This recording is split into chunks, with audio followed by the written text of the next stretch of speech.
puppy is a total blank canvas, and it's those first 7 to 8 months, it's like you've no idea what this puppy's going to turn out like. Whereas maybe if you bring a dog home, you kind of know what someone's backstory is like. It's either way, it's still the exact same bonding process that you're going to go through. And if you really want to work on any issues with the dog, you still need to make sure you've got that solid relationship first. So it's going to take time, it's going to take effort either way, whether it's a puppy or an older dog. But either way, it should be just as rewarding for both of you. Welcome back to the Paws Effect Podcast. I'm your host, Dr. Carra, and today we're diving into the world of dog training with a trainer whose practical advice has captured the attention of dog owners around the globe. Joining me is Ross McNamara, known as Mac Dog Training on Instagram, where he shares tips and insights that go way beyond training commands. They're about understanding your dog's needs and helping you create a companion that you can truly be proud of. Based in Scotland, Ross offers private training sessions, but has built an online community with his advice on everything from overstimulation to the importance of proper rest for our dogs. One of Ross's key messages that really resonated with me, and I'm sure it will with you, is the idea that we often get it wrong by underestimating our dog's needs for calm, balanced routines. We'll talk about common training misconceptions and why certain breeds get a bad reputation, and how high reward treats can transform dog training sessions. Before we dive in, if you're enjoying our episodes, make sure you subscribe to stay updated on all our expert guests and insightful tips and topics. Let's get started with Ross McNamara. Welcome to the Paws Effect Podcast. Very cool to have you on, and thank you for agreeing. Thank you very much.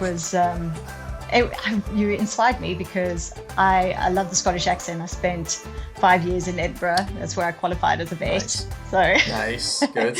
yeah, I had to get used to that accent. I had my best friend who's still based just out of Edinburgh translate a lot of the stuff to me. She asked me first day, she said, have you brought a piece? And I was like, a piece of what? What? A sandwich? A piece of paper? It was a sandwich. She wanted to know whether I brought lunch. Yeah. So that's pretty much how my education started. Yeah. So very cool. I have my online voice, which is this, and then I have my normal voice, which is not this at all. It's much faster, much harder to understand. Absolutely. No, when she gets going and we have a conversation, which we're well overdue, I'd be like, say that again. Yeah. Because the dialogue is so fast. Especially when we've had a drink in us as well, which we tend to do. Yeah. Keen participants. Yeah. Very, very much so. So thanks. So, I mean, like I obviously want to provide some context to the listeners. As a vet, I speak a lot about behavioral issues, about training methods. I've spoken to other trainers and behaviourists. It's because it's so relevant in the work that I do as a vet. But actually, the reality is I'm a pet owner too, and I struggle with the same things. And people really battle, and it impacts your daily life when you have a problem. And there are so many different approaches to dog training, and there's so many different training methods. But there were a few things that I want us to discuss today that really resonated. But let's start with my opening question to you. Okay. The brag-worthy pet. What does that mean? And is that actually possible?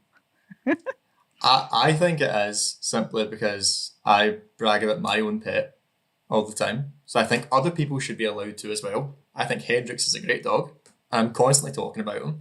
And I think it's unfair if I'm the only person bragging about their dog. So I think everyone else should be able to as well. But I think that originally comes from the fact that I feel like most owners always find a way to see the negative in their pet. They always find something to complain about. He's always jumping on people. He's always scavenging for food. He's always barking. And I think people make light of it. They're constantly joking about how annoying their pet can be or how badly behaved their dog can be. And I think that's understandable, but I think especially recently, maybe the last decade or so, I think there's been this shift towards people thinking that that's just what their dog has to be like. Their dog just has to be like that all the time. He's just like that, is what people say. And I think we should be making a shift towards But what are our dogs actually capable of? Our dogs don't have to be barking all the time. And if they are, that there's probably something going wrong, and there's probably something we can be doing about that. Our dogs don't have to be jumping up on the counter for food because, maybe that there's a problem there behaviour-wise, maybe there's a problem nutrition-wise. I use that term not just as a joke, I use that term as a way to get people thinking about life with their pets and thinking about what their dogs are actually capable of doing. And it's incredible what people tolerate. So, either that apathy and that acceptance, or just the unawareness of the impact it has, say, on a visitor, like, oh, don't worry, they just jump up. And, people I find can sometimes be really unaware of how irritating their pets can be. Yeah.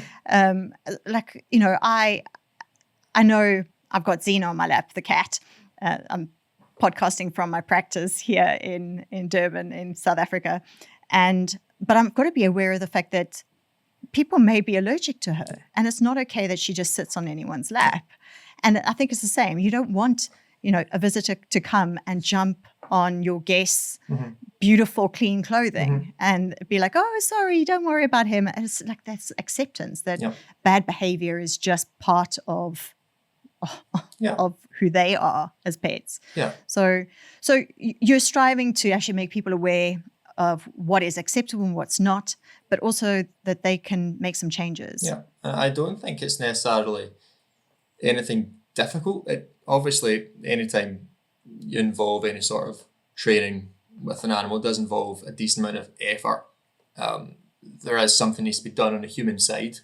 But I think if you're stuck with this mindset of, well, that's just what they're like, then people don't feel like they need to put any effort in because it's just going to be pointless. Whereas I'm trying to say, no, if you just do a little bit of this every single day, a little bit of this, you will see changes, even if it's just in a few weeks. Obviously, it's not going to be an overnight change, but a few things here and there throughout the day will make a huge difference to your dog's life and to your life, and you'll realise everything gets a lot easier, everything gets a lot less stressful for both you and your dog. Absolutely. So the one thing that truly resonated was this: are you overstimulating your pets? And I'm coming from the perspective that I am a mother, and I see it, the iPad dog, I see the iPad child. Yeah. And it's very convenient to give him a device and say, just, go away. And when he says to me, oh, I'm bored, I love it. Yeah. I love to hear him say those lines, because I say, well, that's great. This is going to give you the opportunity to think. It's going to give you an opportunity to calm down, to be creative, to come up with something. When you are constantly stimulated and you are constantly busy and you occupy your mind, there is little room for great development. Is this the same thing that you're talking about in dogs? I found this mind-blowing that because again, we're from South Africa, and our dogs typically sit behind a gate. We've generally got big gardens, and people go, no, but they're chasing the monkeys all the time, or we send them out for a walk, and people are always wanting to exercise their dog in the hope that it's actually going to improve their behavior. So tell us about the iPad dog. The thing is with the iPad dog is it relates so closely to the iPad kid, because like you said, when they're bored, it gives them a chance to calm down, to relax, to be creative. These are all life skills. These a lot of time just don't happen to normal dogs. Don't get me wrong. There are some dogs that they will just go and take themselves away and they'll just relax, and that's fantastic. There are some dogs that just do not come pre-programmed for that. And so this needs to be taught. And so what ends up happening a lot of the time is owners aren't able to recognize when their dog actually needs rest. And what usually happens is a dog that is actually very tired actually looks very excited. It looks very happy, but it's just a dog that's in a state of arousal because it hasn't had enough sleep. And so what owners need to be doing at that point is taking the dog away from the stimulation and making that dog bored. And usually what happens when I start doing this with the dog is the owners are very, very quick to say, the dog now looks sad. And the dog is far from sad. The dog's just bored. It's relaxed. It's content. You know, Hendrix goes to his bed at night and he's the happiest dog I've ever seen. And I think owners need to do a job of separating excitement from happiness. They're not necessarily the same thing. A dog can be excited and a dog can be happy. And when I see a dog just lying on its bed in front of the TV with their owners there, maybe even just chewing away on a bone or something like that, that to me is a happy dog. The dog that's jumping on the owners, it's chasing after toys all the time, that's an excited dog. And I think owners would do very well to be able to separate those two things. Hey there, pet parents. It's Dr. Carra, the ultra pet vet here. Brachycephalic, meaning short-muzzled dogs, have uniquely shaped jaws that can make picking up and chewing normal kibble really difficult. That's why UltraPet has created a kibble specifically designed for easy pickup. It contains glucosamine, chondroitin, and green lip muscle extract to help support your dog's joints so that they stay mobile and active. The inclusion of beet pulp and prebiotics helps support a healthy gut by promoting the growth of beneficial bacteria in the digestive system. Omega-3 and 6 fatty acids promote a shiny coat and a healthy skin. UltraPet offers a 100% money-back guarantee. Try UltraPet's premium recipe for short-muzzled dogs today. If we're talking about the behavior that owners are trying to avoid by ultimately overstimulating their pets, in terms of, you talk about the puzzles and you say, you know, the excessive walks, or, you know, just trying to give them some distraction. Is it because they're typically destroying their property, they're barking? Are these typical behaviors that they're now trying to avoid, but they're creating a different problem? Or are they perpetuating that same problem? Are they making their pets more likely to be destructive, for example, or vocal, or needy? It's sort of, it creates all this added stimulation in a dog. It gets them into a routine. Okay, so dogs are very, very routine based, more so than I think a lot of humans give them credit for. And I don't think that's too hard to believe, because if we even just look at ourselves, you know, humans, we love routine, whether we realize it or not. And when we have a nice routine sorted for us, everything gets so much easier. It takes away a lot of the stress and unpredictability of life. And so dogs are very, very routine based too, but this can also go a little bit too far, where if their routine is stimulation, stimulation, stimulation, and there's no period of true relaxation in there, all it does is it gets the dog used to this feedback loop of just constant stimulation. So when you need the dog to be calm in a calm situation, it's really, really hard to get the dog to calm down. And that can be something like guests coming over. We want the dog to be able to chill out, not jump on guests. But this is the only time that day you've asked the dog to calm down. You didn't do it at 9 o'clock in the morning when you were having your breakfast and the dog was pestering you for some food. In fact, you just gave them a bone and told them to go away, or you gave them a toy. Same thing happened later on in the day, and then later on in the day, your guests come over at dinner time, your dog is so pumped up with stimulation and has had no sleep at all that day and is now just an angry little toddler, that now you're trying to get them to relax. It's not going to happen, because the dog is so used to this constant feedback of just, it's the same with the iPad kid, it's the constant source of dopamine that's coming into their system. And to try and take that away from them becomes a very, very frustrating and stressful thing for that dog. And it's not a skill that they can work on in moments when they're already in a state of high arousal. So it needs to be practiced a lot, every single day, for short periods of time. That dog needs to learn to be bored. So what is the practical way that owners can cope? How do you, I'm assuming, because I've discussed this with other trainers, behaviorists, but I'd love your perspective on, like, are you training the owners? You're saying to them, look, these are your coping tools because your dog is not used to this. This is what you need to do in these sort of situations. What are the key takeaways for allowing your dog to be bored? the first thing with a lot of issues is it all starts in puppyhood. This is where you kind of see a lot of the conflict, because especially new puppy owners that have never owned a puppy before, they want their dog to be happy all the time. And again, I think we need to separate happiness from excitement. A puppy can be happy without all the toys thrown all over the ground. And that's usually what I see. I come into a house and there's toys everywhere. I can already tell you in a few months' time that puppy is going to have a hard time relaxing. And so usually the first thing I do with puppies, if we want them to be able to be calm, at least in the house, is we just don't play in the house, if possible. Play, high stimulating activity, all happens outside. Anything inside is a place of relaxation. That's where you come in, we just chill. Maybe I'll give you some calm affection, but I'm not throwing any birthday parties for you in here. And it kind of gets the dog used to, when I come inside, I chill out. When I go outside, I can be a bit of a maniac. And that's my dog Hendrix. I was doing that ever since I brought him home when he was 7 weeks old, and he's a working line border collie.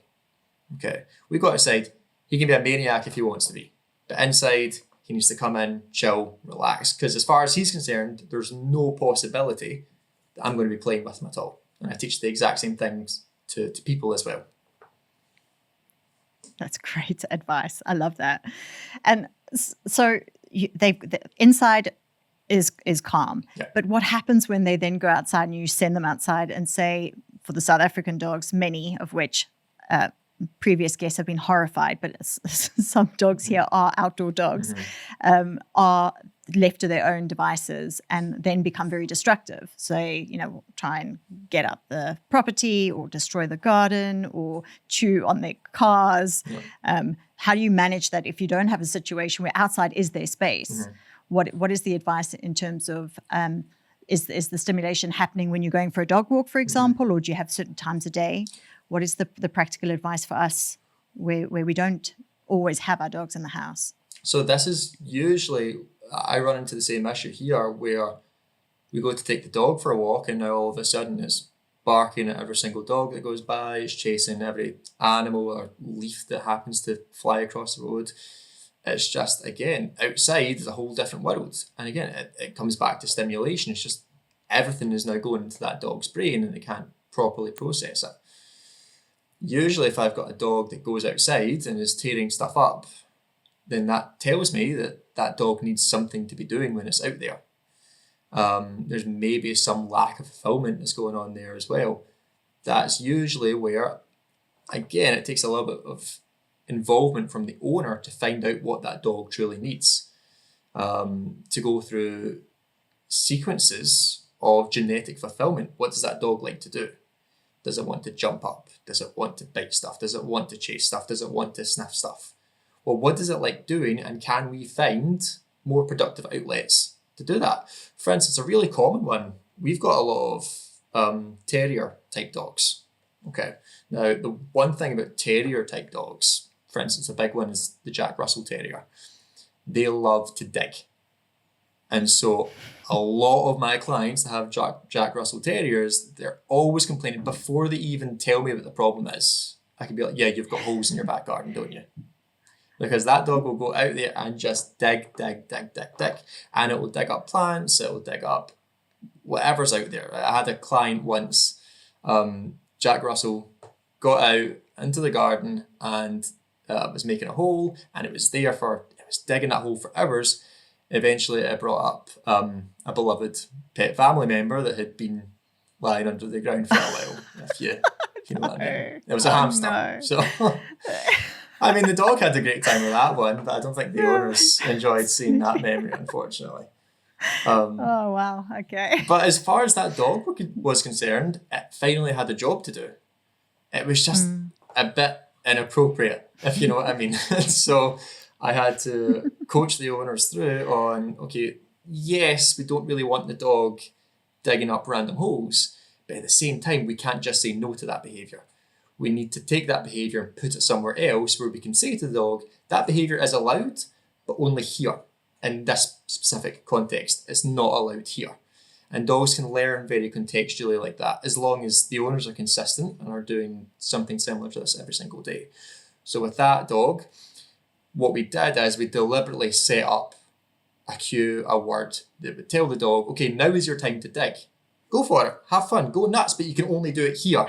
And the owners actually went out and they bought a sand pit, filled it with a bunch of sand, put the dog's toys in there, and let the dog dig away. I don't know if the toys were as interesting as a long lost family member, but yeah, the dog still had a great time, and it became a conversation of, hey, I see you're digging over there. No, don't do that. Go over here and dig over there. And it takes a lot of the conflict away. It takes a lot of the stress away between the dog and the owner as well. Absolutely. That is really great advice.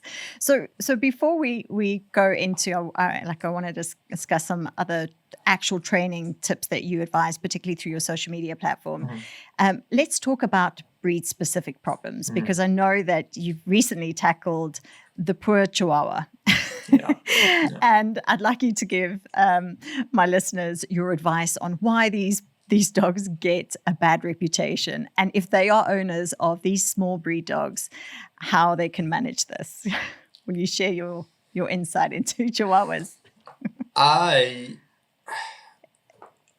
Chihuahuas, they get such a bad reputation, and I think it's so unwarranted, but at the same time, when you scroll through social media, you can kind of see why people get this idea. Because people love to provoke these little dogs, to make them angry, because it's funny. But there's always a certain element of a double standard where if that were a Rottweiler or a Boerboel, something like that, I can guarantee you would, okay, people are stupid, so they might still provoke the dog, but with a bigger dog, they're not going to get much further. You know what I mean? Yeah. And so I think people feel like they can get away with making these smaller type dogs, Chihuahuas, they can get away with annoying them, because what's the dog going to do at the end of the day? It's not really going to cause any damage to them. But you can kind of still see the exact... No animal should ever feel like it has to get to that stage with a human where it has to feel like it needs to defend itself to that level. They get such a bad reputation simply because people, just genuinely, they don't come out any more aggressive than any other breed. There's no studies that have ever said that. And you can go looking, it's not the case. It comes from a place of the dog feeling a constant amount of pressure from people, even normally just hovering over the top of it, picking the dog up too much, not reading the dog signals, to then doing the stuff you see on social media where they go and grab the toys away from the dog, stick their hand in the dog's food bowl, just doing anything to get likes and clicks. But a lot of the time, people just treat these dogs the way they want to treat the dog, instead of actually listening to what the dog wants. And that might be something as simple as, I'm going to go pick up my Chihuahua. Oh wait, I see that my Chihuahua's a little bit uncomfortable, so I'm not going to pick her up. You know what I mean? And yes, sometimes, especially for vet visits, sometimes the dog's going to have to go through things it doesn't necessarily want to go through. But there's no reason to say that this should be happening every single day for the dog's life. If the dog doesn't want to be picked up, and most Chihuahuas probably don't pick them up. And it's just about respecting the dog for what it is. It's an animal with its own lifestyle, with its own preferences. But I think people tend to forget that a lot of the time. They sort of want to overpower and sort of enforce themselves on this poor dog, which you would never do with a Rottweiler, for example. You'd be like, oh, hang on, I respect your space. Well, I'm not going to put my face near yours. I mean, I've still seen it happen. It just doesn't happen as often. That's People generally learn a lot faster. Yeah. Okay, so let's talk about training generally. I mean, obviously, that is where you get approached all the time to say, we've got a problem. Can you please help? Yeah. And it's a lot easier, like you said, when you're starting off with a young dog, because that's a great opportunity to be putting, enforcing and reinforcing what you want at an early stage, rather than having to put in corrective measures and undo all the bad things that we've done as pet owners. Let's start with, there are two things you you talk about that really resonates with me. One is making sure that they are medically or physically sound. So if there is a reason why you can't work with them because, say, they are painful or they're not well. And then the other thing that you talk about that I'd love you just to discuss with us is making sure that reward is worth it for them. So I'm not gonna go into it because I'd love your explanation of some of the fundamentals of training and how to get it right. A lot of the time, and again, I think this comes from people only looking at the outward behaviour of the dog. They kind of forget about what's going on inside. And usually, understandably, people think it's especially if we're talking about something like, let's say, reactivity, the dog barks at other dogs outside. A lot of the time people think, well, maybe was the dog attacked, or maybe was it, has there been a traumatizing moment in the past? What we forget is that a lot of time pain can have an effect on dogs' behaviour as well. Again, a lot of this ends up getting related back to the human experience as well. If you've had a broken arm, and it's sore and nobody even is aware that you've got a broken arm, and people are maybe bumping into you and you're trying to communicate that you're a little bit sore and people just get angry at you all the time, eventually you're just going to give up and just start screaming at the world. And the last thing you want is someone to then come along and just start making your life even harder. And so the difficult thing with dogs is they can't really communicate to us on such a personal level that a lot of humans can understand. They can't communicate to us that they are feeling some sort of pain. They can't communicate that their leg is sore or they've got stomach issues. And stomach issues is a big one because dog nutrition is in a horrible place just now. That's also something I hit on because that leads directly into how the dog's feeling. And so before I go ahead with any behaviour modification plan, I always like, even if it's just as simple as saying, before we start on this, double check with your vet. Just make sure there's nothing going on, especially if it's a behaviour problem that's just seemingly come out of nowhere and you've had no history of this. There's probably something, even if there's not, there's no harm in just going and getting that checked. And if there's not, we can go ahead with the behaviour plan. If there is something going on, we'll maybe delay the training a little bit, see if there's any medication or anything specifically that can help your dog, and then we'll adjust the plan in accordance with that as well. Okay.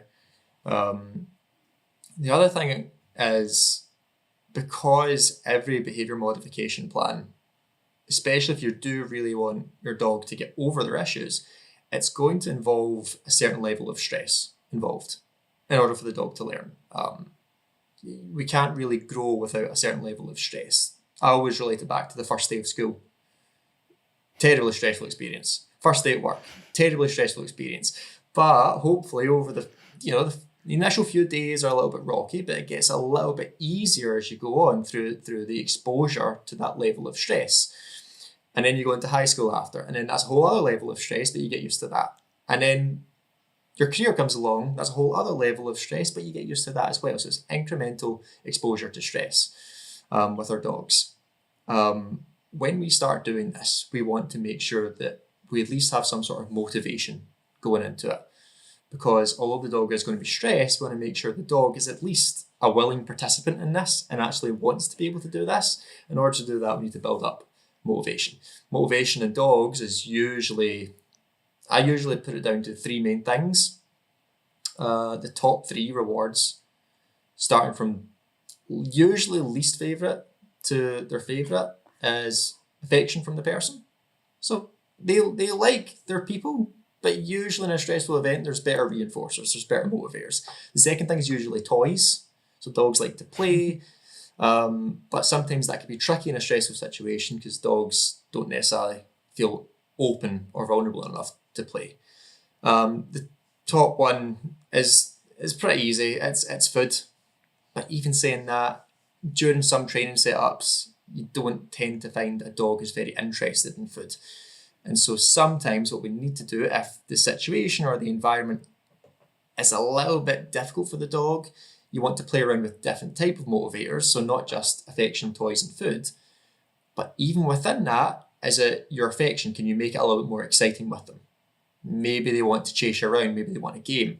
With toys, instead of using a ball as a reward, maybe use a tug toy.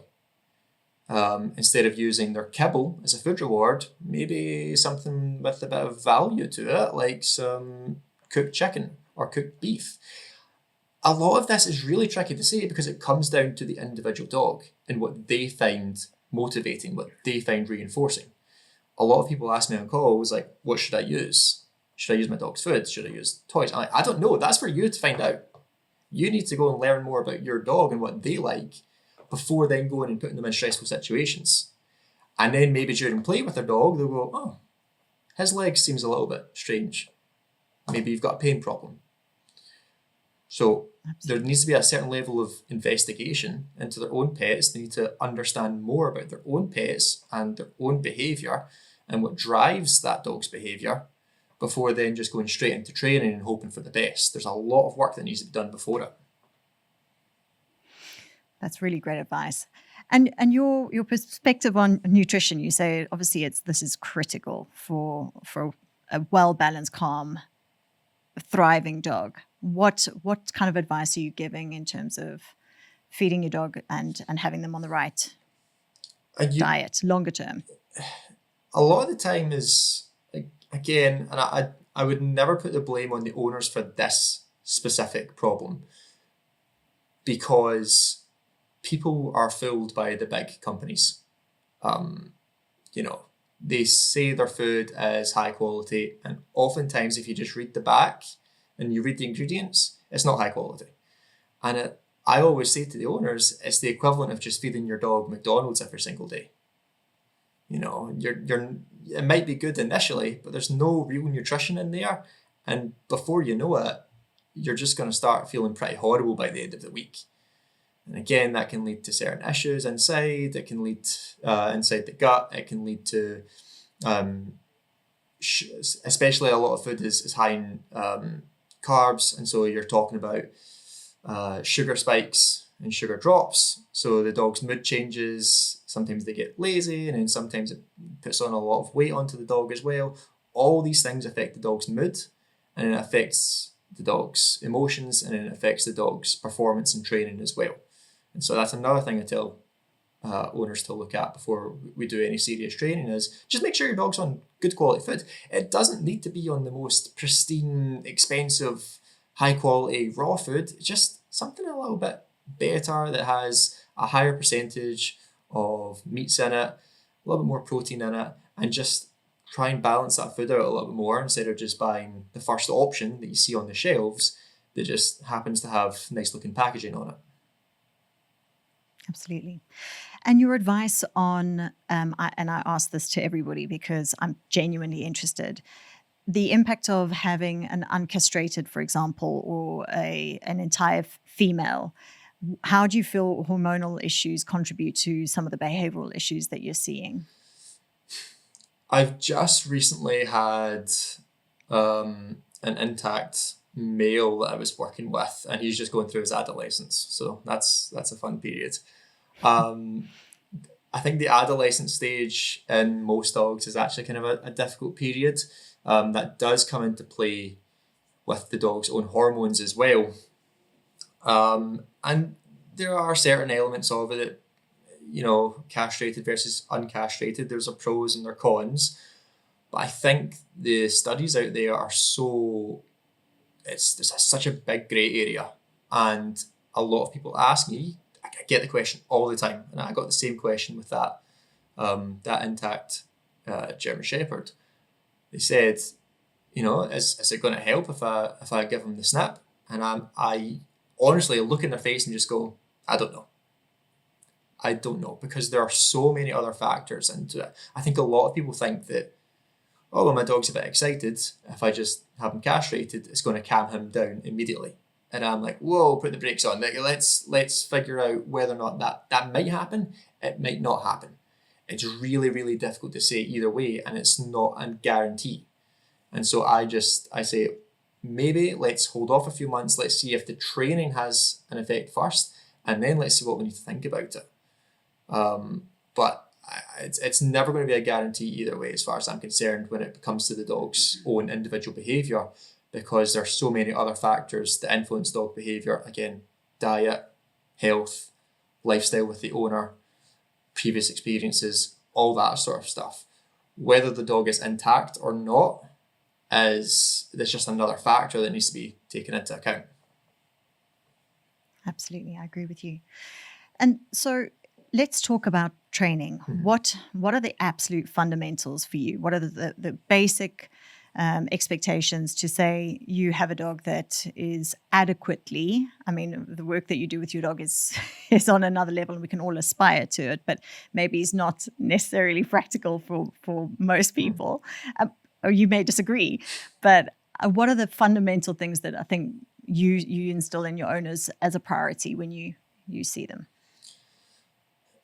I think the first thing I usually like owners working on is, I'm going to say obedience, but I'm not an absolute, I don't need your dog to be sitting at a perfect angle in the perfect position all the time. I usually like owners working through obedience more just for the relationship aspect of it. Okay, I'm not looking for robot dogs all the time. I'm just a pet dog trainer. So my biggest concern when I'm first working with people, whether it's with puppies or whether it's with problem dogs, is I just want to make sure you guys have a really good relationship. Usually a lot of the time, especially with the problem dogs, I show up, I see the person, and their dog just does not care about the owner. Just does not care about them at all. And it's not because the owner's done anything bad, it's just because the owner hasn't done enough with the dog. The dog has no reason to really care about them. The dog has just kind of learned to just kind of coast through life, knowing it's going to get its food for free at the end of the day and its shelter. So usually I like to have the owners working through a bit of obedience with the dog, just to give the dog something to do. It gives the dog a sense of purpose. It gives the dog a sense of achievement. It's a good confidence builder, and it gets the dog almost on that person's team. You become teammates at the end of the day, just through working a down position or working through a little bit of recall. Obviously, these skills have their practical uses. You go to a cafe, tell your dog to down. You're on a walk, your dog smells something, you can recall them back. That's fantastic. But it's also good just to practice these things every single day because you're having fun with your dog. This stuff, training should be enjoyable for both parties. It shouldn't feel like a chore. And through your obedience, you get to work what we call engagement, which is just how much the dog looks towards you in this crazy built-up world, especially when you're working with puppies. They have no idea what the outside world is. It's a super confusing thing to them. We've picked them up from their mum and brought them into this concrete hellscape that we're forcing them to make sense of. So the very least we can have the puppy do is look towards us for guidance. And so we take the dog's food, we take in some of her hand, we give the dog some of that food. Dog learns, hey, food comes from you. You must be a pretty cool person. And that's the start of your relationship. And then as the dog gets older and goes through adolescence, we can start making training a little bit more challenging for the dog in a way that they're still going to enjoy it. And the dog just learns, anytime I'm with you, great stuff happens. You're the best possible person in the world, and I don't really care about anything else. That's usually the most important part when it comes to training, because if you have that relationship with your dog, you're not going to have any issues. Absolutely. So it's really about bonding with your dog rather than teaching them tricks. Yeah. The tricks are fun. But it's almost just like a gateway to make a better relationship. And again, I think people are underestimating dogs. They are social creatures, and the human dog bond it doesn't happen anywhere else in the animal kingdom. I know you've got a cat, but it's not quite the same, is it? It's dogs. Yeah, no, well, she's not. Exactly. No, I've got plenty of dogs at home. Just can't keep a dog at work. No, absolutely. The human dog bond it's an incredible thing, and I never take it for granted. And I think it's something I'm always trying to get my owners to just push into a little bit more. I think we're constantly like this with our dogs, whereas we can be a little bit more like this. We can be a little bit more cohesive, assuming the owners just put in a little bit of work initially. Absolutely. And to the owners who have problem dogs or want to take on a dog at an old age, can you teach old dogs new tricks? Can you take on a problem, or are you just setting yourself up for misery? Should you start with a puppy and just take a breed that is sensible for your family, or do you modify your whole life for a dog? Well, there's a middle ground to be found there. I would never recommend, a first-time family that's never owned a dog before go out and get a border collie or a Malinois or something like that. Like, that's just an obvious no. Like, that is not going to fit your lifestyle, and it's just going to be a lot harder for you, because you all need to come to that middle ground between you and the dog, but like, you're going to skew right to the dog's purposes of that. Whereas, like, in all honesty, just get a Labrador. Like, they're cool dogs. They need some work, but they don't need a whole lot of work. And so it's just about making a sensible choice. Now, whether you get a puppy or an adult dog, I think you can never teach an old dog new tricks is one of the, it's a total myth.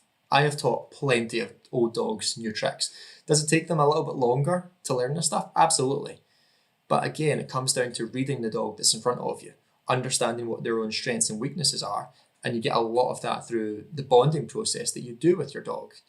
You can't expect too much of them, but you also can't expect too little of them at the same time.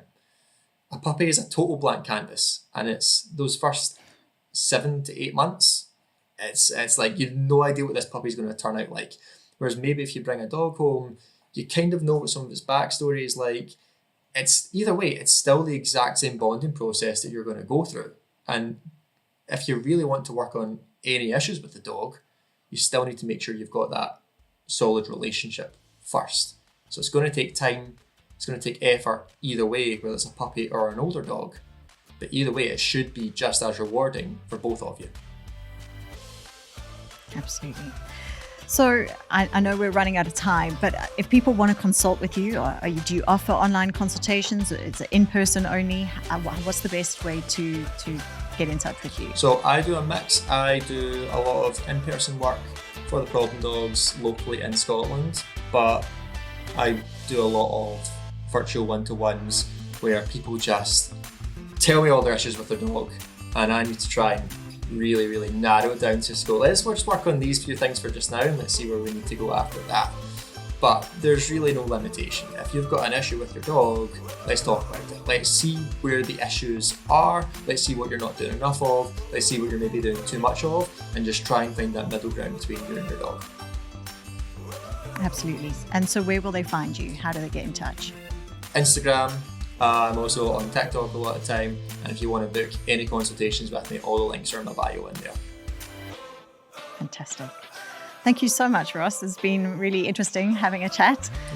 Really, the work you're doing is incredible, and the advice that you're giving, people can just follow you on social media and just check out what they can achieve, and some of the myth busting that you're doing about behaviour issues is really informative, even for someone who's a little in the game and seeing this stuff. It's educating me every day. So thank you very much for all the work that you're doing and sharing. It's been a very interesting conversation. Oh, thank you for having me. It's a pleasure.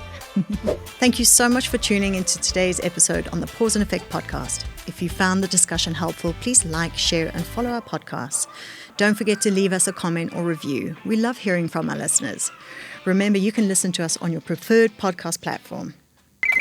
Welcome back to Just for Pets. You're with Dr. Carra. Hello, Doctor. It's Chanel the Persian. And, I can't seem to stop retching to get this hairball up. Are you on a special diet? Excuse me? Hairball control food will really help. And maybe some Laxapet. And lucky for you, Just for Pets have a big range. Well, how early can I get some? Order today and we'll deliver pronto. Wow, I feel better already. Justforpets.co.za. Vet approved, pet adored. Get it all to your door.